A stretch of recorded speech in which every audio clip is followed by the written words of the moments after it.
Hello friends, I am Aprati. Welcome back to our channel plants space. गुलाब के पौधे के लिए सबसे अच्छा समय होता है सितंबर लास्ट से फरवरी तक का। ये जो लगभग 4 महीने होते हैं, इसमें रोज़ प्लांट्स काफ़ी अच्छी ग्रोथ करते हैं।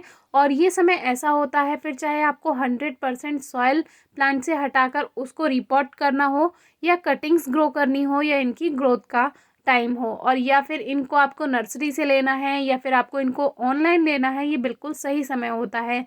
क्योंकि हमारे काफ़ी व्यूअर्स के कमेंट्स आते हैं कि हम इनको ऑनलाइन ले सकते हैं या नहीं। तो जो सबसे अच्छा समय वो है अक्टूबर से फरवरी तक का। आप ऑनलाइन भी ये प्लांट्स ले सकते हैं, क्योंकि अगर आप दूसरे मौसम में ऑनलाइन प्लांट्स मंगवाते हैं तो उसमें क्या होता है, ये प्लांट्स मर जाते हैं क्योंकि वो पैकिंग ऐसी होती है उनकी। लेकिन इस समय जो है, ये अगर आप अच्छी कहीं साइट से लेते हैं तो आपको बहुत अच्छे प्लांट्स इस समय मिल जाते हैं, और इनके मरने के चांसेस भी बहुत कम होते हैं। अगर ऑनलाइन पैकिंग के अंदर प्लांट सूख भी गया है, यानी कि उसका जो स्टेम है, उसकी जो ब्रांच है वो ग्रीन है लेकिन लीव्स झड़ चुकी हैं, उसमें सूख चुकी हैं, तो भी आप प्लांट को लीजिए और उसको लगाइए। वो दोबारा से ग्रोथ करेगा, उसमें न्यू शूट्स आ जाएंगी, क्योंकि उसकी रूट्स बिल्कुल सही होती हैं इस मौसम में और ग्रोथ कर लेती हैं। ये कटिंग से हमारा ग्रो किया हुआ प्लांट है, जो कि ये देसी प्लांट है, क्योंकि कटिंग से देसी गुलाब बहुत अच्छे से ग्रोथ कर लेते हैं, ग्रो हो जाते हैं।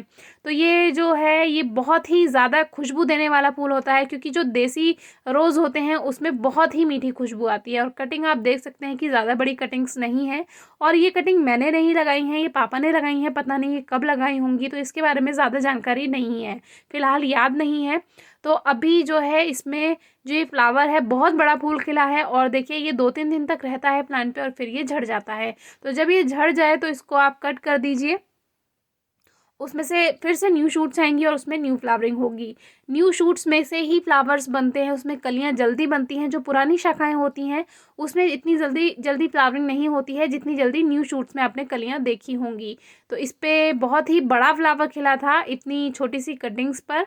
और ये एक और कटिंग है जो कि हमने इसको पॉट में नहीं लगाया है, तो इसमें भी एक फ्लावर खिला हुआ है। ये भी जो है, ये देसी वैरायटी है, और इनकी खुशबू जो होती है इतनी मीठी और इतनी दूर तक आती है। हम कितने भी दूर खड़े हुए हों गार्डन में, लेकिन इनकी बहुत तेज़ खुशबू होती है, बहुत मीठी खुशबू होती है। तो ये भी कटिंग से ग्रो किया था। तो इस समय जो है आप कटिंग से ग्रो कर सकते हैं। काफ़ी व्यूअर्स के कमेंट्स आते हैं कि किस तरह से हम कटिंग्स ग्रो करें जो जल्दी रिजल्ट मिले। हम कोई स्पेशल इसमें कुछ भी नहीं करते हैं। अगर आप कटिंग्स पर ज़्यादा ध्यान देंगे तो वो नहीं चलेंगी, इसीलिए आप किसी भी पॉट में इनको लगा करके रहने दीजिए, उसमें जल्दी ग्रोथ होगी। और इनको आप लगभग जनवरी फरवरी तक पॉट में शिफ्ट कर सकते हैं। इस तरह से कटिंग्स ग्रो हो जाती हैं, और एक वीडियो भी हमने शेयर की हुई है कटिंग्स ग्रो करने के बारे में। तो आप थोड़ी बारीक कटिंग लेंगे तो उसमें जल्दी रिजल्ट मिलेगा, यानी कि जैसे पेंसिल जितनी कटिंग आप लेते हैं या उससे थोड़ी बारीक भी लेंगे तो उसमें जल्दी आपको ग्रोथ मिल जाएगी। और नमी हल्की ही बनाकर रखिए। तो आप इसके लिए नमी का ध्यान आपको ऐसे रखना है कि आपको किसी भी पॉट में इसको लगा देना है, तो नमी जो है, जैसे आप दूसरे प्लांट्स में पानी देंगे तो अपने आप वो नमी लेता रहेगा, और वहाँ से उसमें जो नए इसके शूट्स हैं वो खिल जाएंगे उसमें, और जल्दी से जो कटिंग है वो ग्रोथ कर लेगी। तो लीव्स इसमें कुछ येलो हैं, क्योंकि जो पॉली बैग है वो काफ़ी छोटा रह गया है इसके लिए। तो इसको हम जल्दी ही पॉट में शिफ्ट करेंगे। बहुत ज़्यादा सॉइल नहीं है, 2-3 मुट्ठी ही इसमें मिट्टी होगी लगभग। तो इस तरह से ये इसमें लगा हुआ है। तो अभी रात का समय है, तो ज़्यादा ये येलो लीव्स हम नहीं हटा रहे हैं, और आपको ऐसे ही दिखा देते हैं।